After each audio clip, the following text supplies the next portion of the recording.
হুজুর জান্নাতের ভেতরে আবার শপিং মল থাকবে কেমনে? প্রশ্ন আসতে পারে না?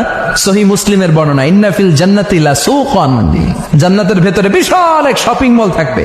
এটা বোধহয় আমাদের বসুন্ধরা শপিং কমপ্লেক্সের মতো হবে, যমুনা ফিউচার পার্ক। দুবাইতে যে একটা আছে বিশাল শপিং মল, মালয়েশিয়ার মিড ভ্যালি, এগুলোর মতো হবে মনে হয়। কত বিশাল যে শপিং মল হবে। সহিহ মুসলিমের বর্ণনা, প্রতি শুক্রবারে সব জায়গা থেকে বন বন করে মৌমাছির মতো জান্নাতীরা ওই শপিং মলে শপিং করতে আসবে। ইচ্ছে মতো দেদারসে পোশাক কিনবে, ইচ্ছে মতো শপিং করবে, টাকা দেয়া লাগবে না, ক্রেডিট কার্ড লাগবে না। সুবহানাল্লাহ পড়েন। ইচ্ছে মতো শপিং করবেন।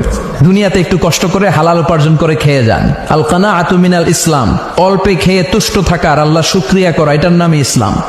অল্প খাও, অল্প পড়ো, অল্প জমাও, অল্পের ভেতরে বরকত ঢুকাই দিছে কে?